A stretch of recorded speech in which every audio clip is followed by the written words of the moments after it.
Safe utangan, reliable, fast approval, at instant cash talaga ng walang bawas. Regulated by Bangko Sentral ng Pilipinas. At yung unang loan ko nga dito ay 9,000 agad-agad. And take note, not 7 days. Kaya kung nangangailangan ka nga ng cash ngayon or in the future, nako tamang-tama yung video na to para sa'yo. Walang halong biro, talagang matutulungan ka na to sa oras na pangangailangan mo. Kaya ayun na, panoorin mo yung video na to hanggang dulo. Simulan na natin. Pero kung bago ka pala dito sa aking YouTube channel, huwag mo kalimutan mag-subscribe and pindutin mo na din yung notification bell para lagi ka mag-updated sa mga next uploads ko. And congratulations dito sa may nanalo ng 100 na Gcash pang-load giveaway dahil lagi nga siyang active dito sa may kada upload natin for 1 week na mag-like, share, comment sa tuwing mag-upload ako ng bagong video. So ngayon nga pag-uusapan natin yung talagang gamit na gamit ko ngayong bakasyon. Ito, revolving credit. Hanggat meron kang nakikitang credit limit sa may account mo, pwede mo siyang unti-untiin. So ito nga ay walang iba kundi ang Maya Easy Credit na mada-download sa Play Store and App Store. And kung wala ka pang Maya Easy Credit or Maya application, andyan yung link sa baba, pwede mong ma-download. So this video is not sponsored. Based na din to sa may experience ko at isa pa dahil may nag-comment sa may previous upload ko, nasabi nga ni @AliciaVille, para sa akin maganda si Maya Easy Credit, parang Gcash, madaling mautangan at pwedeng pang emergency. Yes na yes, tumpak na tumpak. Kaya ginawa ko yung video na to. Dahil baka yung iba sa inyo, hindi nyo alam pwedeng umutang dito sa may Maya application. Sasabihin ko din kung magkano ba yung pwedeng ma-loan dito, paano tumaas yung credit limit natin, paano tayo mas mabilis na ma-offeran. Kaya panoorin mo yung video na to hanggang dulo. So ngayon nga magbabayad muna ako ng utang dito sa Maya Easy Credit and ipapakita ko sa inyo kung paano mag-apply ng loan sa kanila. So dito, since nung nakaraan, may pinakita ko sa inyong due date ko this week, kaya ngayon babayaran ko na muna. So eto nga pala yung itsura ng Maya application and makikita mo dito sa pinaka-homepage yung Maya wallet mo. Dito sa may itaas, yung credit, yan yung sinasabi ko sa inyo na Maya Easy Credit, na pwede nga tayo makautang ng up to 30,000 pesos dito sa may kanilang website. Pero may nakikita din ako na up to 50,000 pesos. So, ayun, pagka siguro super good borrower tayo, aabot tayo ng hanggang ganong kataas. Babayaran ko na muna pay now. So, meron ako ditong outstanding balance na 15,522.49 dahil nag-loan nga ako ng halagang 14,500 pesos sa kanila. So, kung kukumputin natin kung magkano ba yung lumabas na tubo dito, minus lang natin yung 15,522.49 dun sa may in-loan natin, 14,500. So, yan lang yung pinakalumabas na tubo sa loob ng isang buwan. O diba, not bad na rin. Talagang para sa akin, super goods ako dito. At sa akin nga pala dati, may 5.99% ako na service fee. Pero ngayon nga is tumaas na, naging 6.99% na. Depende kasi yung service fee sa my account natin. So, iba-iba yan. Maaaring bumaba yung sa inyo, maaari din namang tumaas kagaya na sa akin. Pero yung pinaka-lowest nila is 3.99%. Wala kasi sila ditong tinatawag na parang pinaka-interest. So, documentary stamp tax lang yung madadagdag sa ilo-loan natin, saka itong service fee. So, yung dalawa lang na yon. So, ngayon nga, bayaran na muna natin. So, pay now. Kiklik ko lang yung pay now. And automatic, makikita natin dito yung amount na total na babayaran natin. So, continue lang. And click pay. And payment successful. So, ganun lang kabilis. So, ngayon nga, yes, maglo-loan na ako ulit. Papakita ko sa inyo kung paano mag-loan. Pero syempre, kung bago ka pangalan dito sa may Maya Wallet, ayan, meron akong tutorial kung ano-ano yung mga sasagutan dyan pagka umpisa ka pa lang na magta-try dito. So, panoorin mo na lang yung video ko dyan para sa may mas detalyado. So, dito nga is, once na meron ka ng makitang ganyan, meron ka ng available credit is, pwede mo na nga yung unti-untiin kung magkano man yung kailanganin mo. Pwedeng 200, pwedeng 500, 1,000, or kung magkano. Basta pasok sa credit mo. So, ikiklik ko nga lang itong transfer to wallet and lalabas na to. Kung magkano yung uutangin mo man, ayan, ilagay mo lang dyan and click continue. So ako naman is isasagad ko ulit 14,500. So ayan, ilalagay ko lang to and continue na. So dito makikita nyo na nga pala agad-agad kung ano-ano yung mga madadagdag sa may ilo-loan natin. Napaka-transparent nila. And ito pala is 30 days mong babayaran. Pwede mo din siyang unti-untiing bayaran kung meron ka ng extra. O di ba? Para madadagdag na ulit yon sa available credit, pwede mo ulit utangan once na mangailangan ka. O di ba? Kaya napaka-nice na to, revolving credit. So, dito nga is yung nakalagay service fee. So, meron yung account ko na 0.99%. So, equivalent yon sa 1,013.55. Tapos, ito yung sinasabi ko sa inyo na documentary stamp tax, which is 0.0075.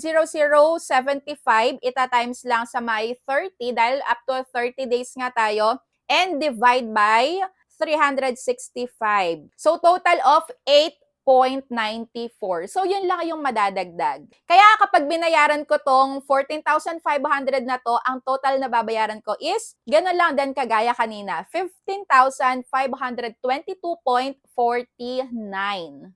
O di ba kumpara sa ibang loan application, may mababawas, hindi mo siya buong matatanggap, tapos malaki pa yung interest. Kaya para sa akin, talagang sobrang saya ko nung na-offeran ako dito sa Maya Easy Credit. Talagang maaasahan kahit anong oras ka pala dito mag-loan sa kanila, pasok agad sa Maya wallet mo. So ayan, ita-transfer now ko na. And ganyan na agad. So, you have transferred 14,500.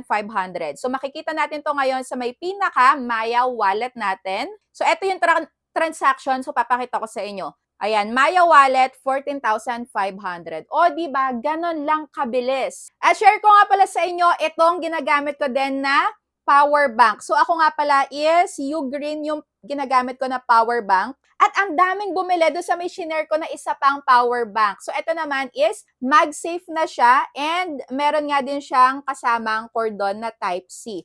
Pwede mo din siya ditong insertan ng iba pang cordon or cord. And flight-friendly. Pwede mo tong dalhin sa may eroplano. Kung gusto mong mag-travel, ayan, hindi nila kukumpiskahin to. So, ayan, 10,000 mAh and super gaan niya, guys. So, nandyan yung link. Sobrang nice na to, guys. So, ganyan siya kahaba and pagka tinanggal mo naman tong phone, so, parang nagiging, ano na to, hawakan niya, handle. O, diba, napakaganda talaga ng power bank na to. And once nga pala na nasa Maya wallet mo na yan, pwede mo na yan i-transfer kahit nasa ang bangko or sa my GCash account mo. So ngayon naman pag-usapan natin, sino-sino ba yung pwede dito makapag-loan? Ano ba yung gagawin para mas mabilis tayong ma-offeran at mas mabilis na tumaas yung credit limit natin? So unang-una, dapat ikaw ay 21 years old up to 65 years old. Ayan, Filipino resident. At may upgraded Maya account. Siyempre, meron ka daw dapat good credit standing or have not committed any fraudulent transaction. So based on my experience naman, yung ginawa ko para mas mabilis ako ma-offeran is naglagay ako ng paunti-unti sa my savings ko. So dito makikita yung savings, ayan dyan sa may taas na yan, pwede ka dyang maglagay ng 50 pesos, 100 pesos, 200, kahit na magkano. Basta unti-untiin mo maglagay ka. Gawin mo yung alkansya, online alkansya dahil tutubo naman ng tutubo yung pera mo dyan. So yun yung ginawa ko and hanggang sa ma-offeran nga ako ng Maya Easy Credit at Maya Personal Loan. At another chance para mas mabilis daw ang approval, kailangan daw is keep using Maya to pay bills. Ayan, pagka meron kang Maya wallet dyan na balance, ayan, gamitin mo daw pang bayad ng bills, pang load, pang shop online, or in-store dahil may QR scanning naman dito. At antayin mo na nga lang na makareceive ka ng notification na pwede ka na ngang mag-apply dito sa may Maya Easy Credit. Ayan.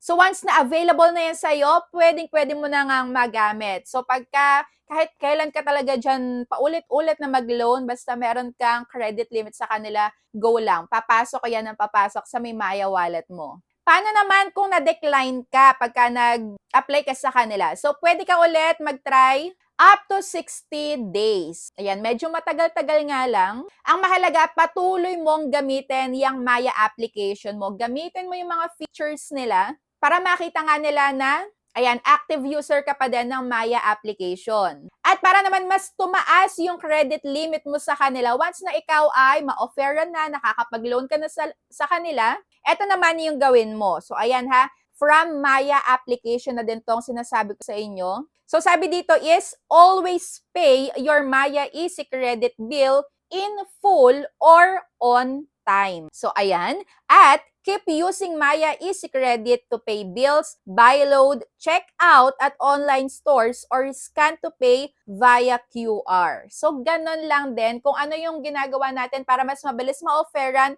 ganun lang din yung gagawin natin para mas mabilis tumaas yung credit limit natin. Dahil kung ako sa inyo, talagang kung wala pa kayong offer ngayon, gamitin nyo ng gamitin dahil napaka lifesaver din na to. Once na may pang-emergency kang kailangan meron kang bayaran, ayan yung mga bills na yan, mapuputulan ka na ng kuryente or ng internet, ng tubig, pwedeng-pwede mo tong magamit. At last, paano naman pagka na-overdue tayo?